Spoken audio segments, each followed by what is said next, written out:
esta vez con Gonzalo Cañete y de la mano también de Sergio Fernández. Sergio, adelante.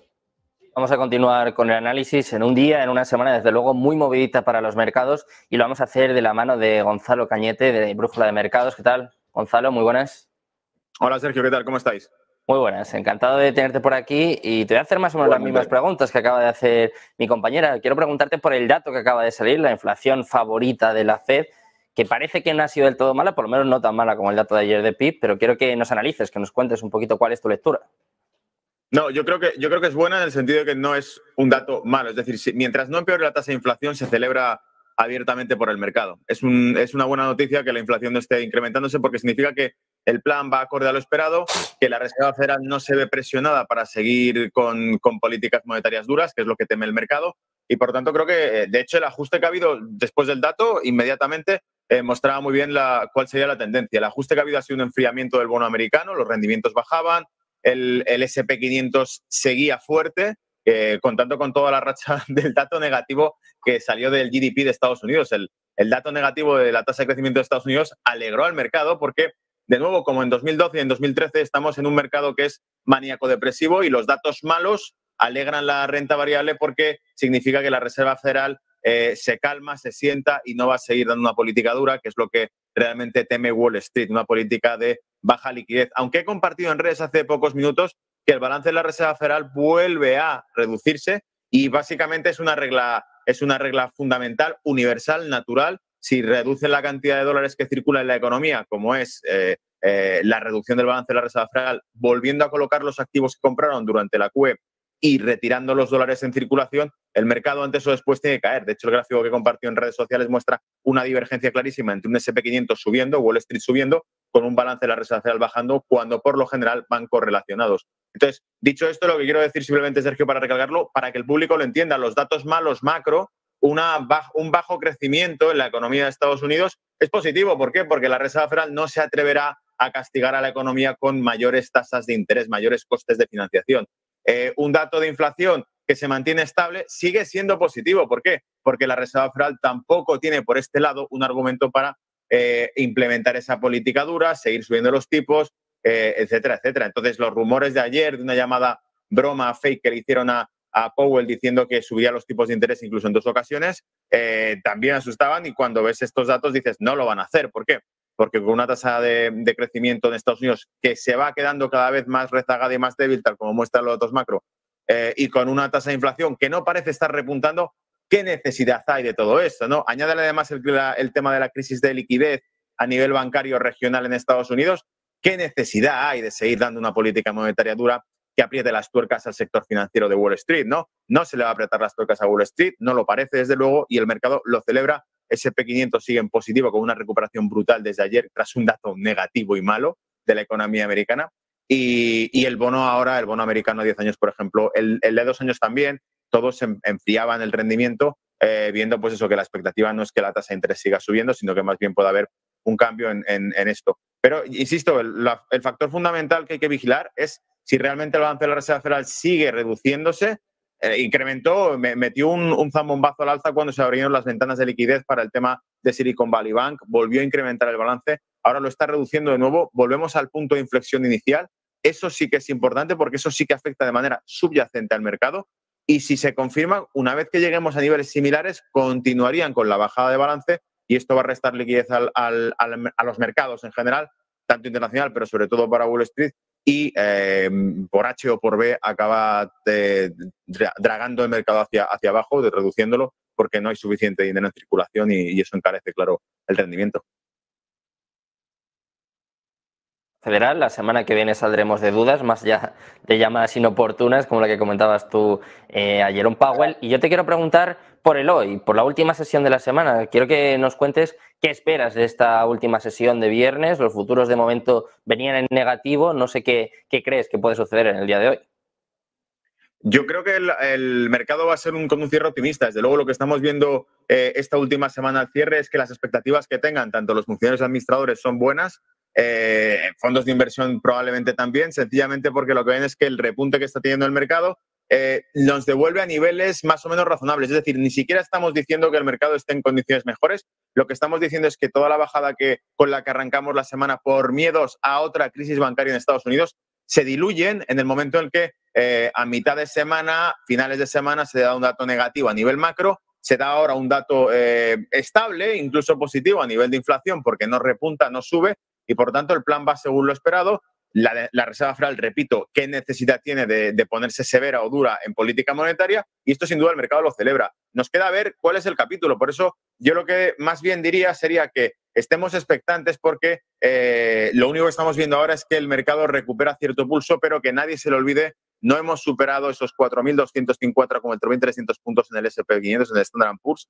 Wall Street no ha conseguido romper techos del verano pasado todavía, y mientras eso no ocurra, nos pueden sorprender con cualquier otra cuestión. Y sobre todo, la clave fundamental para entender, he compartido el gráfico en las redes, lo pueden encontrar en Twitter, es simplemente que vean esa divergencia del Standard & Poor's con el balance de la Reserva Federal, y que veamos que el Standard & Poor's sigue subiendo mientras el balance de la Reserva Federal parece estar reduciéndose. Esto debería preocupar mucho, sobre todo a aquellos que saben interpretar bien cuál es la política monetaria subyacente de todo esto. No, la subida de tipos no es más que un anuncio sobre el precio del dinero, que es el dólar, pero es un anuncio, se publica, se da una tasa oficial, pero la reducción del balance de la Reserva Federal es algo que afecta implícitamente al mercado y de forma muy clara y muy dura, que es simplemente que o bien den liquidez o bien la reduzca. En este caso, reducir el balance de la Reserva Federal significa retirar dólares en circulación, y eso todo el mundo sabe que, por lógica, cuando retiras parte del flujo sanguíneo del mercado financiero, cuando retiras parte del combustible, de la energía que mueve el mercado financiero, menor liquidez significa mayor probabilidad de bajadas, unida a un VIX que, como comentábamos la semana pasada, estaba en niveles muy bajos también. Eso suele ser preludio de incrementos de volatilidad motivados por algún factor. Generalmente un factor bajista es el que da un pico de volatilidad fuerte. No sé, yo, Sergio, tal como lo veo, creo que hay suficientes indicadores para decir que esta semana se cierra con calma, mucho mejor de cómo se empezó, pero que aún así hay suficientes factores para mantener la precaución, estar atentos y, sobre todo, no confiados. Aquellos que, por ejemplo, quieran o se planteen comprar activos en bolsa ahora mismo en renta variable, yo creo que lo que tendrían que hacer es esperar, tener precaución, en todo caso coberturar cada posición alcista que tomen con otras posibles posiciones que puedan, por decirlo así, cubrir esos riesgos. Por ejemplo, posiciones que puedan ser más duras en dólar, en valor dólar o incluso en renta fija, monetizada en dólares, tesoro americano, modelo tesoro americano, simplemente para prevenir que en caso de que se endurezca la política monetaria consigan retornos en sus inversiones pese a que haya una corrección de mercado. Es decir, compra renta variable si quieres, pero cúbrete las espaldas colocándote en activos que se beneficien de una subida de tipos de interés si llega a ocurrir, o de un problema en cuanto a factor riesgo, que es otra cosa que he insistido en Negocios TV en más de una ocasión, que el único panorama que puede saltar por los aires todo este balance o equilibrio artificial que se ha conseguido a nivel monetario en las últimas semanas es un factor internacional que desestabilice económicamente los mercados y que haga que se refugie rápidamente el capital en dólar, y eso es el pufo que está habiendo con el tema de Taiwán, el pufo que está habiendo con el tema de Ucrania. Es decir, se van recalentando constantemente estos temas. No parece que haya intención por ninguno de los dos bloques, ni el occidental ni el bloque asiático, de enfriarlo, y por lo tanto nos pueden sorprender mañana mismo o durante el fin de semana con cualquier otra chorrada de turno que caliente la escena y que añada factores de incertidumbre al mercado global. Pues ya que estabas hablando, Gonzalo, de pufos, de incertidumbre, yo te quiero preguntar por First Republic Bank. Venía con subidas en el día de hoy después de un desplome espectacular, y quiero que nos cuentes, que nos expliques un poco qué está sucediendo y qué crees que puede pasar en este caso con este banco, que parece que de alguna forma va a interceder, va a intervenir el gobierno de Estados Unidos, no sabemos si directa o indirectamente. No sé qué esperas de toda esta situación, que desde luego no está trayendo calma, ni mucho menos, a los mercados. No, claro que no. Yo creo que una cosa ha quedado demostrado, claro, con las crisis bancarias. Desde el año 2008, 2009, la quiebra que tuvo Lehman Brothers demostró que en aquel momento incluso se llegó a plantear el arrepentimiento de la Reserva Federal de no rescatar, hacer un bailout completo a Lehman Brothers, porque podría haber evitado todo el efecto multiplicador que tuvo sobre el mercado financiero internacional, contagiando al resto de bancos. Esta lección estaba aprendida y lamentablemente significa que se mutualiza absolutamente todo. En el caso que vimos con Silicon Valley Bank, esto quedó clarísimo. Es decir, se reinventan las reglas de mercado. Cuando una entidad financiera tiene alocados sus activos en activos su capital en activos poco líquidos, que no puede liquidar, que no puede deshacer para retirar posiciones o depósitos de clientes que en ese momento necesitan liquidez, En ese caso lo que se traduce es que la Reserva Federal le dice, no pasa nada, yo te lo compro al precio que tú quieras, no al precio de mercado, lo cual es un auténtico cachondeo. Cuando vemos que está pasando lo mismo, pero en este caso no son renta fija, siguen siendo activos de buena calidad porque son activos hipotecarios que tenía este banco en custodia, de fondos hipotecarios de buena calidad, de buena calificación, con buen retorno generado, sigue siendo lo mismo. No es un problema que tenga porque haya colocado el dinero en activos que son malos, bonos basura, etcétera, sino el problema es que si existen necesidades de liquidez y lo que ha habido es una salida de capital inmensa, tienen que liquidar ese tipo de activos y la Reserva Federal, pues hemos visto que se inventan los precios, no hace falta que la gente juegue a las reglas de mercado. A las reglas de mercado jugamos usted y yo, juegan el resto de inversores que nos escuchan, pero la Reserva Federal pone parches donde haga falta y rompe las reglas de mercado y compra al precio que tú quieras los activos que tú tengas en cartera, al que le pidas, básicamente para, pues por decirlo así, trucar el mercado y evitar que existan problemas de liquidez. Por lo tanto, significa que estamos en un mercado tan intervenido a día de hoy que no creo que ningún banco pueda generar ningún problema de liquidez. Más bien, lo que sí vería ahí, Sergio, es la intención que existe de que concienzudamente, es decir, a propósito, se genere este tipo de incertidumbre que hace que salga capital de bancos regionales, como es el caso, y que al mismo tiempo, porque lo vimos en el caso pasado, Powell lo confirmó en unas de sus declaraciones, dijo que estimaban que más de $1 trillón habrían salido de banca regional para meterse en las 4 o 5 bancos más grandes de Wall Street.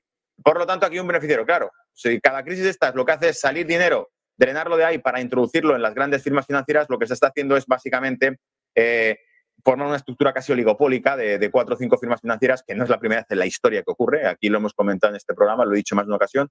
Idéntico a 1907, la crisis de liquidez hubo en 1907, condujo a la formación del cártel bancario que dio el nacimiento de la Reserva Federal en 1914.